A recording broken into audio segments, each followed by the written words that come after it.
Hello दोस्तों, कैसे हैं आप। आज अपन एक ज्वलंत मुद्दे के ऊपर चर्चा करेंगे और वह मुद्दा है अंतिम संस्कार और मौलिक अधिकार। यानी कि जो अंत्येष्टि की क्रिया है उसका उल्लेख मौलिक अधिकारों में है या नहीं, मौलिक अधिकारों में है तो कहाँ है, अंत्येष्टि के संदर्भ में संविधान के अंदर कहाँ कहाँ किस प्रकार के प्रावधान है, एक व्यक्ति को कैसे अधिकार दिए गए हैं तथा अंत्येष्टि के संदर्भ में उच्च न्यायालय के दिशा निर्देश या यूं कहें उच्चतम न्यायालय सुप्रीम कोर्ट के दिशा निर्देश क्या रहे हैं। वर्तमान परिप्रेक्ष्य में अगर इसके संदर्भ में बात करें तो कोविड-19 तथा हाथरस कांड में जिस प्रकार की क्रिया प्रतिक्रिया सामने आई है उसको लेकर के अपन नियमों को समझने की कोशिश करते हैं। दोस्तों, यहाँ अगर मैं आपको बताऊं तो हाथरस की जो घटना है वह एक दुखद घटना है। उसके संदर्भ में अपन ज्यादा चर्चा नहीं करेंगे, लेकिन फिर भी जिस प्रकार की घटना घटी और उसके बाद जिस प्रकार का प्रशासन के द्वारा रिस्पॉन्स मिला है वह कहाँ तक उचित है और कहाँ तक अनुचित है, इसके संदर्भ में भी अपन चर्चा करेंगे। भारतीय समाज की अगर बात करें अपन तो भारतीय समाज में 16 संस्कारों का उल्लेख किया गया है। 16 संस्कार की बात करें तो 16 संस्कार में जो अंतिम संस्कार है वह 16वां अंत्येष्टि संस्कार। कौन सा संस्कार है? अंत्येष्टि संस्कार। और इसी अंत्येष्टि संस्कार को एक पवित्र कार्य भी माना गया है। अगर अपन बात करें तो कोविड-19 के दौरान कलकत्ता उच्च न्यायालय में एक जनहित याचिका दायर हुई। कलकत्ता उच्च न्यायालय में एक जनहित याचिका दायर हुई थी। उस जनहित याचिका के संदर्भ में अपन उसको आधार बना करके जो कलकत्ता उच्च न्यायालय का जजमेंट है या उनका जो दिशा निर्देश है उसके ऊपर बात करें। यानी कि कलकत्ता उच्च न्यायालय के मुख्य न्यायाधीश थोटा थिल बी राधाकृष्णन और न्यायाधीश रजनीश बनर्जी, इन दोनों की पीठ ने इस जनहित याचिका के ऊपर सुनवाई करते हुए अपना पक्ष या अपना जजमेंट रखा था। उस जनहित याचिका के अंतर्गत दो महत्वपूर्ण मुद्दे थे। उन दो मुद्दों की अगर बात करें तो पहला मुद्दा ये था कि कोविड-19 के दौरान कोविड-19 पीड़ित व्यक्तियों के शवों का निस्तारण प्रशासन के द्वारा किया जा रहा था और वह निस्तारण जो हो रहा था वह अनौपचारिक एवं असम्मानीय ढंग से किया जा रहा है। यानी कि जो जनहित याचिका का मुद्दा था उसमें पहला मुद्दा था कि कोविड-19 पीड़ित शवों का निस्तारण प्रशासन के द्वारा अनौपचारिक तथा असम्मानीय ढंग से किया जा रहा था। और इसी जनहित याचिका का दूसरा मुद्दा अगर देखा जाए तो दूसरा मुद्दा था कि पीड़ित शव को अंतिम दर्शन की अनुमति नहीं दी जा रही थी। यानी कि जो कोविड-19 से पीड़ित हैं उनके शवों को अंतिम दर्शन के लिए नहीं रखा जा रहा था। तो इन दो मुद्दों के ऊपर कलकत्ता उच्च न्यायालय ने अपना जजमेंट दिया था। उस जजमेंट की अगर बात करें तो कलकत्ता उच्च न्यायालय ने कहा कि अनुच्छेद 21 तथा अनुच्छेद 25 भारतीय संविधान के भाग 3 में मौलिक अधिकारों का उल्लेख है और भाग 3 के अंतर्गत अनुच्छेद 21 और अनुच्छेद 25 के तहत धर्म अनुसार अंतिम संस्कार का अधिकार व्यक्तियों को प्रदान किया गया है। यानी कि व्यक्तियों को अंतिम संस्कार का अधिकार दिया है और वो भी धर्म के अनुसार आर्टिकल 21 और 25 में इसके संदर्भ में व्यापक प्रावधान किए गए हैं। आर्टिकल 21 की अगर बात करें तो जनहित याचिका दायर करने वाले व्यक्ति के द्वारा या जनहित याचिका के प्रार्थी के द्वारा अनुच्छेद 21 के संदर्भ में पक्ष रखा और उसने बताया कि आर्टिकल 21 में गरिमा के साथ जीवन जीने का अधिकार दिया गया। इसका अधिकार है आर्टिकल 21 में गरिमा के साथ जीवन जीने का अधिकार। और इस जीवन जीने के अधिकार की व्याख्या करते हुए जनहित याचिका या याचिकाकर्ता ने कहा कि गरिमा के साथ रहना न केवल जीवित व्यक्ति का अधिकार है, गरिमा के साथ रहना न केवल जीवित व्यक्ति का अधिकार है बल्कि मृत्यु के बाद भी यह अधिकार लागू होता है। इस प्रकार की याचिका दर्ज हुई थी। तो पीठ ने या यूं कहें कलकत्ता उच्च न्यायालय ने इस याचिका पर निर्णय देते हुए कहा कि आर्टिकल 21 के तहत गरिमा और उचित व्यवहार का अधिकार न केवल जीवित व्यक्ति को है बल्कि यह मृत्यु के बाद भी लागू रहेगा। मृत्यु के बाद भी वैसा ही बना रहेगा। इस प्रकार का निर्णय सुनाया था। इसके साथ ही कलकत्ता उच्च न्यायालय की बेंच ने इस बात पर भी सहमति बनाई थी कि मृतक के निकट और सहमति बनाते हुए कहा कि मृतक के निकट और प्रिय व्यक्ति, इसमें निकट और प्रिय व्यक्ति में समाज के जो उनके रिश्तेदार हैं वो सारे लोग सम्मिलित हैं। तो मृतक के निकट और प्रिय व्यक्तियों को मृतक के अवशेषों का निस्तारण करने का, मृतक के अवशेषों का निस्तारण करने का पूर्ण अधिकार है। ये इसी साल कलकत्ता उच्च न्यायालय का जजमेंट है और कलकत्ता उच्च न्यायालय ने अपने दिशा निर्देश में कहा कि जो व्यक्ति मरा हुआ है या जो मृतक है, उस मृतक के निकट और प्रिय व्यक्तियों को उस मृतक के शव का निस्तारण करने का पूर्ण अधिकार है।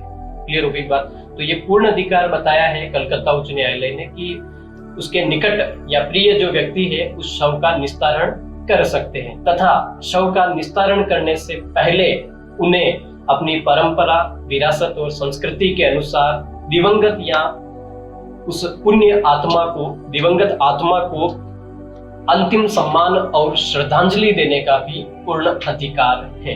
बात समझ में आई? यानी कि आर्टिकल 21 की व्याख्या करते हुए कलकत्ता उच्च न्यायालय ने कहा कि मृतक व्यक्ति के अवशेषों का निस्तारण करने का अधिकार उसके निकट तथा प्रिय व्यक्तियों को है। शव का निस्तारण करने से पूर्व अपनी संस्कृति, परंपरा के अनुसार अंतिम श्रद्धांजलि तथा अंतिम दर्शन के लिए शव को रखा जाएगा। इस तरह से कलकत्ता उच्च न्यायालय ने आर्टिकल 21 की व्याख्या करते हुए बताया था। तथा इसी के संदर्भ में अनुच्छेद 25 की बात करें तो अनुच्छेद 25 में कहा गया है अंतःकरण की स्वतंत्रता। और इस अनुच्छेद 25(1) को आधार बनाते हुए उच्च न्यायालय ने कहा कि परंपरा और संस्कृति किसी व्यक्ति के मृत शरीर के अंतिम संस्कार में अंतर्निहित है। यानी कि परंपरा और संस्कृति का जो पक्ष है वह किसी व्यक्ति के अंतिम संस्कार में अंतर्निहित है।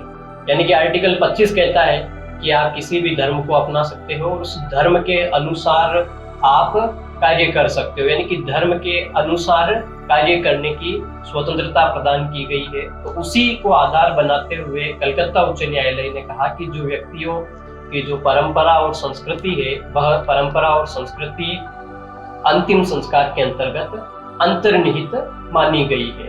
यानी कि आर्टिकल 21 में जिस प्रकार से गरिमापूर्ण जीवन का अधिकार है, वैसे ही मृत्यु की गरिमापूर्ण प्रक्रिया को व्याख्या या यूं कहें उसको डिफाइन किया गया है। तो इस बात को आप अच्छे से याद रखें कि आर्टिकल 21 में जिस प्रकार से गरिमापूर्ण जीवन जीने का अधिकार है, वैसे ही मृत्यु की गरिमापूर्ण प्रक्रिया को भी डिफाइन किया गया है।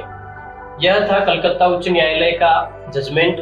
यानी कि इस जजमेंट को अपन व्यापक तौर पर देखें तो उस जजमेंट में कहा गया था कि किसी भी मृतक व्यक्ति के शव का निस्तारण उसके परिवार के सदस्यों के द्वारा किया जाएगा। जिस प्रकार से कोविड-19 के दौरान प्रशासन के द्वारा अनौपचारिक एवं असम्मानीय ढंग से बॉडी का निस्तारण या उसको डिस्पैच किया जा रहा था, तो कोर्ट ने कहा कि यह सही नहीं है। इसका चाहे महामारी है, लेकिन उचित नियमों के अनुसार, उचित प्रावधानों के अनुसार उस व्यक्ति के जो निकट संबंधी है वो लोग ही इसका निस्तारण करें। और दूसरा कहा गया है कि निस्तारण से पूर्व अंतिम दर्शन की अनुमति दी जाए। किसकी अनुमति दी जाए? अंतिम दर्शन की अनुमति। लेकिन वर्तमान परिपक्ष में अपन हाथरस जैसी घटनाओं के संदर्भ में बात करें तो हमने को न्यूज चैनल के माध्यम से इस प्रकार की जानकारी प्राप्त हुई है कि हाथरस में आधी रात मिडनाइट में ही उस लड़की का अंतिम संस्कार कर दिया जाता है। परिवार या यूं कहें प्रियजनों को अंतिम अवसर या यूं कहें अंतिम दर्शन का सभी को अवसर प्रदान नहीं किया गया था। जिस प्रकार से भारतीय समाज की अगर बात करें, भारतीय धर्म ग्रंथों की बात करें तो गरुड़ पुराण में अंतिम संस्कार के लिए सूर्यास्त से पहले का समय निर्धारित किया है। सूर्योदय के बाद और सूर्यास्त से पूर्व का समय निर्धारित किया गया है। तो यह धर्म के अनुसार भी अनुचित बताया गया है कि मिडनाइट को अंतिम संस्कार हुआ है, पहला बिंदु।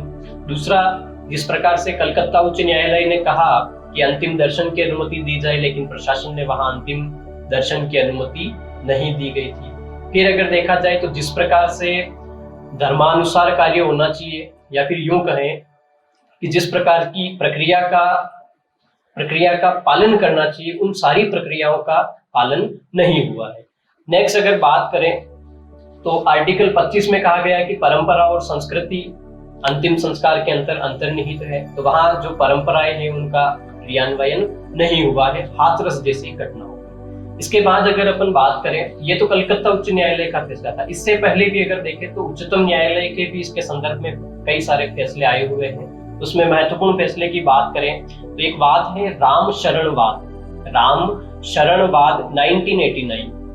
राम शरणवाद 1989 में उच्चतम न्यायालय ने अपना फैसला सुनाते हुए कहा कि जीवन के अधिकार में सब अधिकार शामिल होंगे। जीवन के अधिकार में वह सब शामिल होगा जो किसी व्यक्ति के जीवन को अर्थ देता हो।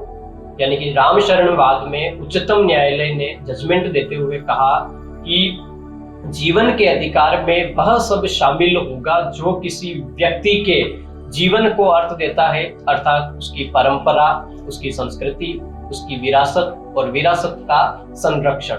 ये सारे के सारे आर्टिकल 21 के तहत अंतर्निहित है, या यूं कहें जीवन के अधिकार में अंतर्निहित है। तो बात करें संस्कृति और विरासत के संरक्षण की, तो अल्पसंख्यकों के लिए इसके लिए आर्टिकल 29 और 30 में भी प्रावधान, अनुच्छेद 29 और 30 में भी अल्पसंख्यकों के हितों के संरक्षण की बात कही गई है। उनकी भाषा, लिपि और संस्कृति के अनुसार अनुसरण या अनुकरण करने की अनुमति दी गई है संविधान के द्वारा। तो राम शरणवाद के अनुसार अगर देखा जाए तो उसका भी यहाँ पर उल्लंघन हुआ है कि परंपरा और संस्कृति तथा विरासत और विरासत का संरक्षण होना चाहिए। नेक्स्ट बात करें तो एक और जजमेंट था उच्चतम न्यायालय का, जो है परमानंद कटारावाद 1995। परमानंद कटारावाद में अगर मुख्य रूप से देखें तो यह दुर्घटना से संबंधित वाद है, लेकिन परमानंद कटारावाद में भी कहा है कि गरिमा और न्यायपूर्ण जीवन का अधिकार, गरिमा और न्यायपूर्ण जीवन का अधिकार केवल एक व्यक्ति को ही नहीं बल्कि मृत्यु के बाद भी उसके शरीर को प्राप्त है। गरिमा और न्यायपूर्ण उपचार की बात कही गई है। परमानंदवाद 1995 में गरिमा और न्यायपूर्ण उपचार की बात कही गई है और कहा गया है कि केवल जीवित व्यक्ति को ही नहीं, उस व्यक्ति की मृत्यु के बाद भी उसके शरीर को यह अधिकार प्राप्त है। बात समझ में आई आपको? यानी कि अगर अपन इन जजमेंट के आधार पर बात करें तो आर्टिकल 21 अंत्येष्टि को मौलिक अधिकार का हिस्सा माना गया है। आर्टिकल 21 के तहत अगर बात करें अपन तो अनुच्छेद 21 में अंत्येष्टि को मौलिक अधिकार का हिस्सा माना गया है, तथा आर्टिकल 25 में परंपरा और सांस्कृतिक पक्ष किसी व्यक्ति के मृत शरीर के अंतिम संस्कार में अंतर्निहित है। तो परंपरा और सांस्कृतिक पक्ष आर्टिकल 25 के अंतर्गत मृत शरीर या यूं कहें अंतिम संस्कार का हिस्सा है, जबकि आर्टिकल 21 में अंत्येष्टि की गरिमापूर्ण प्रक्रिया को डिफाइन किया गया है। क्लियर हो गई बात? तो ये कुछ संवैधानिक प्रावधान है, और इन संवैधानिक प्रावधानों की अगर बात करें अपन तो जब कोविड-19 जो महामारी थी, इन महामारी के दौरान हो सकता है कहीं पालन नहीं हुआ है, लेकिन वहां पर यह भी कहा गया है कि महामारी एक्ट जो था उसके संदर्भ में इन पक्षों को अनदेखा किया गया। अनदेखा भी नहीं कह सकते, लेकिन कुछ नियम कानून जो थे उनके तहत कार्रवाई।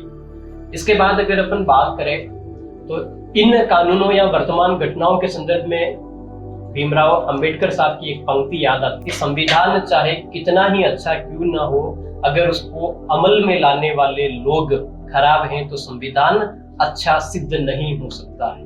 क्लियर हो गई बात? Thank you.